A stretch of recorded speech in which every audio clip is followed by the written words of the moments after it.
शुरू से इंग्लिश सीखने की सीरीज़ चल रही थी जिसमें ग्रामर की क्लास हो रही थी, वो भी बेसिक लेवल की, बिल्कुल शुरुआती लेवल की। तो क्लास 1 जो थी वो कंप्लीट हो गई थी, जिसमें आपने बेसिक और इम्पॉर्टेंट वर्ड्स जो है उनकी जो ज़रूरत है हमको इंग्लिश को बोलने, लिखने और पढ़ने सभी के लिए, मतलब इंग्लिश को सीखने के लिए उन शब्दों की आपको हमेशा ज़रूरत पड़ेगी।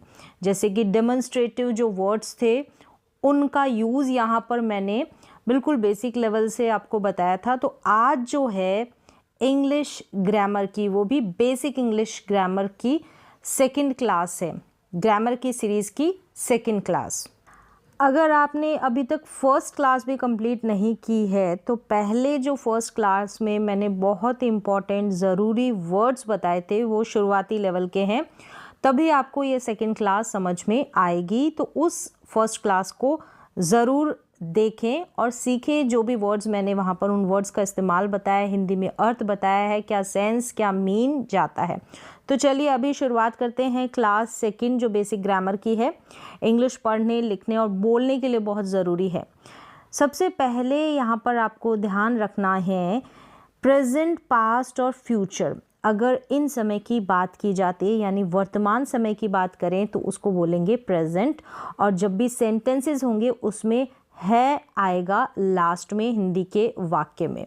अगर हम बात करते हैं पास्ट यानी बीते हुए समय की, पास्ट समय की, पास्ट टाइम की, बीते हुए समय की, तो जो हिंदी का वाक्य होगा उसकी एंडिंग था से होगी। अब वो थे भी हो सकता है, था, थे या थी, तो वो आप समझ सकते हैं। फिर है फ्यूचर। अगर फ्यूचर टाइम की बात की जाए यानी कि हम बात करते हैं आने वाले समय की, तो उसमें हिंदी के वाक्य की एंडिंग होगा, होगी या होगे से होगी। तो यहाँ पर अभी टेंसेस की बात नहीं कर रहे हैं, क्योंकि जब आप टेंसेस से पहले जो साधारण सिंपल वाक्य बनाना सीखें तो ये जो सेंस है, ये जो मीन है, यानी वर्तमान समय का, बीते हुए समय का, प्रेजेंट टाइम का, पास्ट टाइम का, फ्यूचर टाइम का, ये आपको क्लियर होना चाहिए। तो बिल्कुल टेंसेस से पहले की ये क्लास है। और उसके बाद ये जो सब्जेक्ट होंगे ना, ही, शी, इट और नेम, यानी कि राम, सीता, गीता, कोई भी सिंगुलर नाम, और इन सारे सब्जेक्ट को आप ऐसे कह सकते हैं सिंगुलर सब्जेक्ट यानी कि एक वचन कर्ता। जब हम बात करेंगे ना प्रेजेंट टाइम की, तो इन सभी सब्जेक्ट के साथ आपको इज़ का इस्तेमाल करना है। तो इसको चाहे याद कर लें या फिर रट लें। और अगर प्रेजेंट टाइम में आई आता है ना, तो आई के साथ आप एम का इस्तेमाल करेंगे। अगर सब्जेक्ट वी, यू, दे आते हैं ना, तब उनके साथ आप आर का इस्तेमाल करेंगे। इनको हम ऐसे बोल सकते हैं, ये है प्लूरल सब्जेक्ट, और आई के साथ एम। तो ये बात हो गई प्रेजेंट टाइम में, यानी इज़ का जो इस्तेमाल आप है कौन से सब्जेक्ट के साथ करेंगे, एम का और आर का। तो ये क्लियर होना चाहिए सिंपल सेंटेंसेस बनाने से पहले। इन चीज़ों को आप चाहे आप याद कर सकते हैं। फिर देखिए पास्ट की अगर बात करते हैं, अगर सब्जेक्ट होता है ही, शी, इट और आई, या फिर कोई भी नेम, या कह सकते हैं सिंगुलर सब्जेक्ट एक वचन कर्ता, उन सभी के साथ आप इस्तेमाल करेंगे वॉज का। ही, शी, इट, आई या फिर नेम, कोई भी नाम, राम, सीता, गीता, सिंगुलर एक वचन होना चाहिए, उनके साथ आप वॉज का इस्तेमाल करेंगे। अगर बात होगी बीते हुए समय की, बीते हुए समय की, अब हम बात कर रहे हैं बीते हुए समय की यानी पास्ट टाइम की। अगर सब्जेक्ट प्लूरल, मतलब जिसमें आ जाएंगे ये we, you, they, plural subject, उन सभी के साथ अगर बीते हुए समय की बात होती है तो वर्ब का इस्तेमाल करेंगे। नेक्स्ट है कि अगर हम बात करते हैं फ्यूचर की, फ्यूचर की सेंस होगा, होगी या होगे इस तरीके से निकलेगा। फ्यूचर टाइम की बात करेंगे तो यहाँ पर शैल बी और विल बी का इस्तेमाल होता है, शैल बी और विल बी का। तो शैल बी का इस्तेमाल आई और वी सब्जेक्ट के साथ होता है, और जितने भी सब्जेक्ट है सभी के साथ विल बी का यूज़ होता है। तो अभी जो मॉडर्न इंग्लिश है उसमें इंग्लिश को बोलने के लिए शैल बी की जगह विल बी का अधिकतर इस्तेमाल किया जाता है। तो इस तरीके से आपको ये क्लियर हो गया होगा कि कौन से सब्जेक्ट के साथ हम कौन सी वर्ब यानी इज़ का यूज़ करें, एम का यूज़ करें, वर, वॉज किसका यूज़ करें। ये बात हो गई, सिंपल सेंटेंसेस बनाएंगे जब आपको ये सब क्लियर हो जाएगा। इसके बाद आप देखें कि जब सब्जेक्टिव फॉर्म यानी कि जो कर्ता के रूप में काम करेंगे ना, जैसे हम कोई भी सेंटेंस बनाते हैं तो हम कहते हैं ये सब्जेक्ट है, ये ऑब्जेक्ट है, ये वर्ब है। इस तरीके से जब हम कोई भी सब्जेक्ट बनाएंगे तो वो आपको सब्जेक्ट क्लियर होने चाहिए, यानी कि जो कर्ता है ना वो। तो यहाँ पर देखें सारे कर्ता होंगे, सारे सब्जेक्ट होंगे, सेंटेंसेस होंगे, किस तरीके से हम प्रेजेंट, पास्ट और फ्यूचर टाइम में इनका इस्तेमाल करेंगे। तो यहाँ पर सबसे पहले आ जाता है फर्स्ट पर्सन। फर्स्ट पर्सन का मतलब हो गया, यानी जैसे यहाँ पर फर्स्ट पर्सन है आई और वी, आई और वी, ये है फर्स्ट पर्सन। यानी कि आई जो बात कर रहा है सामने वाले से वो फर्स्ट पर्सन है। आई और वी को हमने फर्स्ट पर्सन रखा है। आई और वी मिलकर हम हो जाते हैं ना, तो वो फर्स्ट पर्सन में है।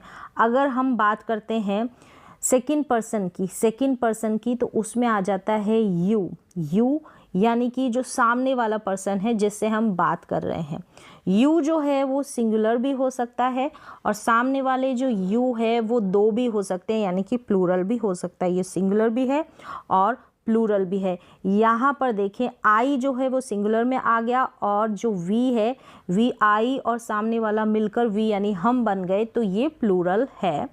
फिर देखिए यहाँ पर आ जाता है थर्ड पर्सन। थर्ड पर्सन में ही आ जाता है। थर्ड पर्सन, फर्स्ट और सेकंड पर्सन जिस अन्य की बात कर रहे होते हैं ना वो थर्ड पर्सन, उसमें ही आ जाता है। सिंगुलर होगा, ठीक है, एक जना होगा, शी हो जाएगा। थर्ड पर्सन ये भी सिंगुलर होता है, ये जो शी है ये भी सिंगुलर होता है, एक वचन होता है। इट जो है ना ये भी एक वचन होगा जब हम एनिमल्स की बात करेंगे या फिर किसी चीज़ की बात करेंगे तो इट का यूज़। और नेम आ जाएगा, किसी का नाम एक जने का, तो वो भी सिंगुलर हो जाता है। और दे यानी ये प्लूरल सब्जेक्ट है। तो आपको पता होना चाहिए कौन सा सब्जेक्ट सिंगुलर है, एक वचन है, कौन सा बहुवचन है, तभी आपको आगे जाके जो सेंटेंसेस है उनको फ्रेम करना आएगा। अब यहाँ पर देखें फर्स्ट पर्सन में आई और वी दो सब्जेक्ट आ जाते हैं। ये पर्सनल प्रोनाउन होते हैं, इनको हम सब्जेक्ट के रूप में इस्तेमाल करते हैं। आई का मतलब होता है मैं और वी का मतलब होता है हम। यहाँ पर सेंटेंस देख लें इनसे रिलेटेड, जैसे प्रेजेंट टाइम में मैं यहाँ हूँ, आई एम हेयर। ये जो सिंपल सेंटेंसेस है, अभी यहाँ पर हम टेंसेस तक नहीं बढ़े हैं, यहाँ पर कोई क्रिया आपको दिखाई नहीं देगी।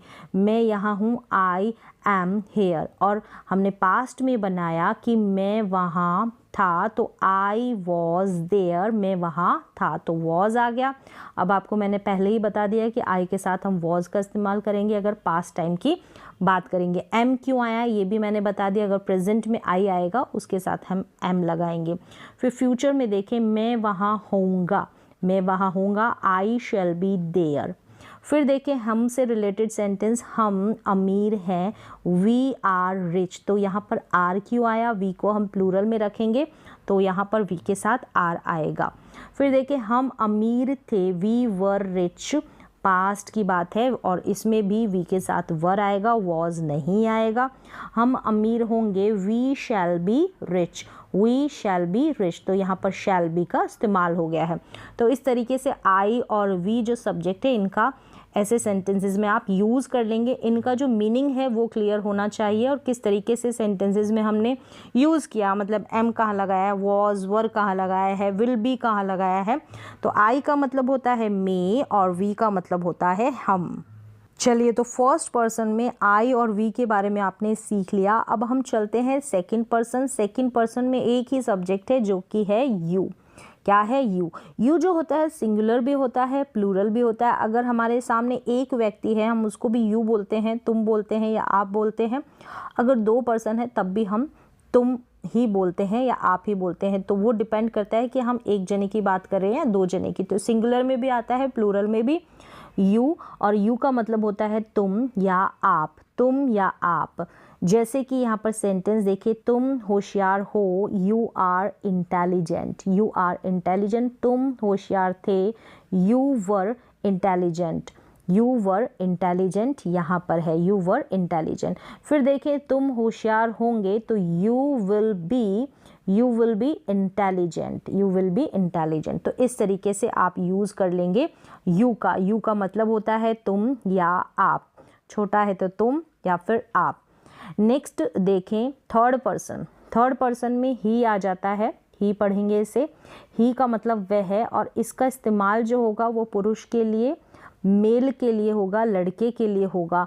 और यहाँ पर शी भी इसी में आता है थर्ड पर्सन में, तो इसका मीन भी वह होगा, लेकिन लड़की के लिए हम शी का यूज़ करेंगे, लड़के के लिए ही का।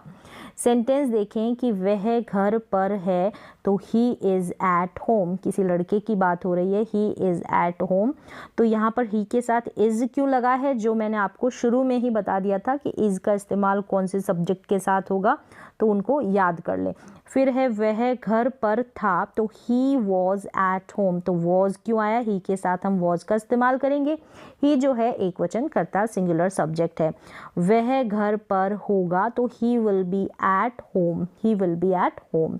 इसी तरीके से शी का यूज़ कर लेंगे। शी का मतलब भी वह होता है, इसको सी नहीं शी पढ़ेंगे, तो प्रोनाउंसिएशन का ध्यान रखें। वह सुंदर है, तो शी इज़ ब्यूटीफुल। अगर हम लड़की की बात कर रहे हैं तो हम शी का इस्तेमाल करेंगे। वह सुंदर थी, तो she was beautiful, she was beautiful. वह घर पर होगी, तो she will be at home, she will be at home. तो इस तरीके से इस्तेमाल कर लेंगे शी का। फिर देखें आई टी इट, इसका प्रोनाउंसिएशन भी दे रखा है, तो सभी का प्रोनाउंसिएशन हिंदी में साथ है, तो प्रोनाउंसिएशन का ज़रूर से ध्यान रखें। इट का मतलब हो गया यह या फिर ये। इसका इस्तेमाल हम एनिमल्स जो है, निर्जीव चीज़ें हैं, थिंग्स के लिए करते हैं। जैसे यह भूखा है, तो इट इज़ हंग्री, तो हम किसी एनिमल की बात कर रहे हैं, यहाँ पर किसी जानवर की बात कर रहे हैं। It is hungry. यह भूखा था, तो इट वॉज हंग्री। यह भूखा होगा, तो इट विल बी हंग्री। तो इस तरीके से इट का यूज़ यहाँ पर, इट जो है वो एनिमल की बात हो रही है, कोई जानवर है वो भूखा है या भूखा था या भूखा होगा। इस तरीके से हमने सेंटेंस बनाया, सेंटेंस में इट का यूज़ किया। अब यहाँ पर इट के साथ भी वॉज आएगा, पास्ट की बात करेंगे, बीते हुए समय की बात करेंगे। अगर हम बात करते हैं प्रेजेंट टाइम की, अभी जो वर्तमान समय चल रहा है, उसमें इज़ का इस्तेमाल हम करेंगे। चलिए कोई नाम आएगा, तो ये भी सिंगुलर में आएगा नाम। जैसे कि राम दुखी है, तो राम इज़ सैड। अगर राम दुखी था पास्ट में, तो राम वॉज सैड। तो यहाँ पर ख्याल रखें, ये प्रेजेंट की बात है, ये पास्ट की, और ये फ्यूचर की। राम घर पर होगा, तो राम विल बी सैड। यहाँ पर घर पर होगा तो Ram will be at home कर ले यहाँ पर, या फिर इसको चेंज कर ले कि राम दुखी होगा तो राम विल बी सैड। तो इस तरीके से आप चेंज करके इसको करेक्ट कर लें। तो यहाँ पर बात हो गई नेम। ये जो नाम है सिंगुलर सब्जेक्ट है, किसी भी नाम की बात करेंगे तो वो भी थर्ड पर्सन में आएगा। अब यहाँ पर देखें दे है, दे जो है इसकी हिंदी होगी वे, ये यहाँ पर हिंदी में प्रोनाउंसिएशन है। अब ये जो है प्लूरल सब्जेक्ट है, दे जो है प्लूरल बहुवचन सब्जेक्ट में आता है। वे खुश हैं, तो दे आर हैप्पी। दे के साथ हम आर की बात करें क्योंकि ये प्लूरल सब्जेक्ट है, प्लूरल सब्जेक्ट के साथ प्रेजेंट में आर लगेगा। और यहाँ पर भी देखें वर लगेगा दे के साथ, अगर पास्ट की बात करेंगे तो वे खुश थे, दे वर हैप्पी, थे दे वर हैप्पी। वे खुश होंगे, they will be happy future में। तो ये प्रेजेंट, ये पास्ट, ये फ्यूचर। तो इस तरीके से आप इस्तेमाल कर लेंगे दे का। तो यहाँ पर जो बात की है हमने सब्जेक्टिव केस की, यानी कि जो करता है उसका उसकी बात करेंगे। पर्सनली अगर उसकी बात करते हैं तब हम इस तरीके से सब्जेक्टिव केस का इस्तेमाल करेंगे। तो इन्हीं में इनका ऑब्जेक्टिव केस होता है। तो अब हम बात कर लेते हैं ऑब्जेक्ट के फॉर्म्स की, इनकी जो ऑब्जेक्टिव केस है। तो यहाँ पर देखा आपने, ये सब्जेक्टिव केस था अभी आपने सीखा, जैसे आई, वी, यू। फिर देखिए ही, शी, इट, दे, ये जो है ये थर्ड पर्सन है। ठीक है, पर्सन में अगर हम देखें तो ये जो है सेकंड पर्सन है और ये फर्स्ट पर्सन है। यहाँ पर ये सब्जेक्टिव केस हो गया। अब इनका ऑब्जेक्टिव केस, यानी कोई सेंटेंस होगा उसके लास्ट में यहाँ पर मी, अस, यू इस तरीके से दे रखा होता है, आपने देखा होगा, तो वो ऑब्जेक्टिव फॉर्म होती है सब्जेक्टिव फॉर्म की।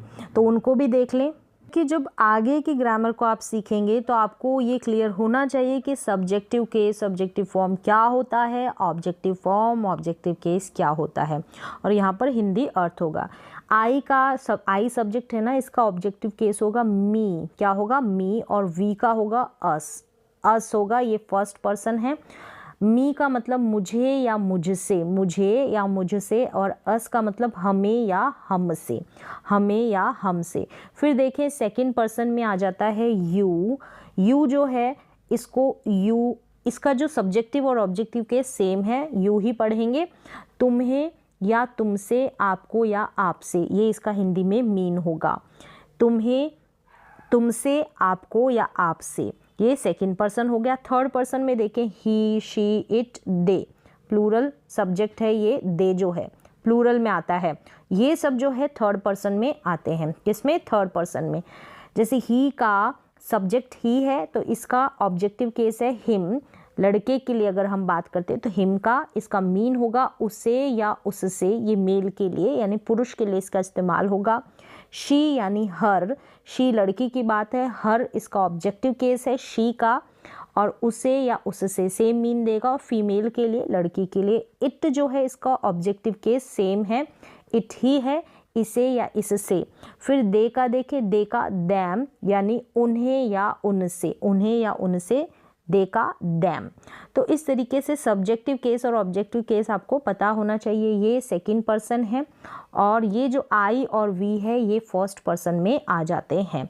तो इस तरीके से पर्सन कौन कौन से होते हैं, क्या सब्जेक्टिव केस होता है, ऑब्जेक्टिव केस, जब भी सेंटेंस को बनाएंगे आगे पढ़ेंगे तो आगे के लिए ये बहुत ही इम्पॉर्टेंट जो है बेसिक चीज़ें हैं।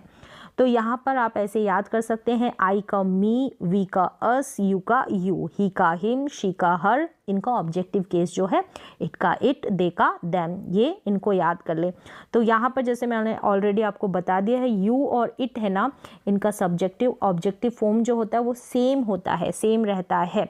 अब कुछ सेंटेंसेस देखें इन ऑब्जेक्टिव केस के साथ कैसे यूज़ होते हैं। जैसे कि वह मेरा आदर करता है, वह जो ही यहाँ पर सब्जेक्ट है, ही रेस्पेक्ट्स मी, ये ऑब्जेक्ट हो गया। फिर देखें वह हमें बताता है, हमने बोला he tells us, he tells us यानी हमें, ये जो हमें है ना ये ऑब्जेक्ट है।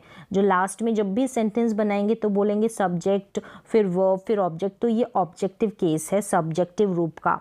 फिर देखें मुझे तुम पसंद हो, मुझे यानी आई को, तुम यानी यू, ये ऑब्जेक्टिव केस है यू का। आई लाइक यू, मुझे तुम पसंद हो। अब यहाँ पर देखें जैसे कि मैंने बोला मुझे वह पसंद है, मुझे वह पसंद है तो आई लाइक इट। तो यहाँ पर इट जो ऑब्जेक्ट के रूप में आया है ना, ये कोई चीज़ या फिर कोई एनिमल की बात हो रही है, तो इट जो है ऑब्जेक्ट के रूप में आया है। आई लाइक हिम, अगर यहाँ पर हिम आया है, मुझे हिम पसंद है, तो हिम का मतलब है ये ही का ऑब्जेक्टिव केस है। यानी कि अगर हम मेल की बात करेंगे, ही के ऑब्जेक्टिव केस की बात करेंगे तो हिम आ जाएगा। और यही यहाँ पर हर का यूज़ हो रहा है, ये शी का ऑब्जेक्टिव केस है, शी का हर, यानी किसी लड़की की बात हो रही है। आई लाइक हर यानी कि वो लड़की मुझे पसंद है, आई लाइक हिम यानी कि वो लड़का मुझे पसंद है। तो यहाँ पर हिम, हर और इट ऑब्जेक्टिव केस के रूप में आ गए हैं। नेक्स्ट देखें मैंने उन्हें बताया, आई टोल्ड दैम, यहाँ पर दैम यानी उन्हें की बात हो रही है। आई, ये जो दैम है ये दे का ऑब्जेक्टिव केस है, दे का ऑब्जेक्टिव केस है, तो ऑब्जेक्ट के रूप में आ गया दैम। मैंने उन्हें बताया, उन्हें से भी आप समझ सकते हैं आई टोल्ड दैम।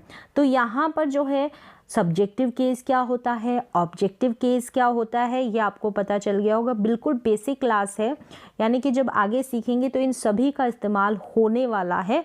तो ये जब तक आपको नहीं आ जाते ना, तब तक आपको आगे का जो लेवल है वो क्लियर नहीं होगा। तो आज की जो बेसिक इंग्लिश ग्रामर की सीरीज़ है उसकी क्लास 2 थी। अगर फर्स्ट अभी तक आपने नहीं देखी है क्लास, पहले उसे क्लियर करें, उसके बाद इस क्लास पे आए। तो आज की क्लास में बस इतना ही, मिलेंगे नेक्स्ट क्लास में।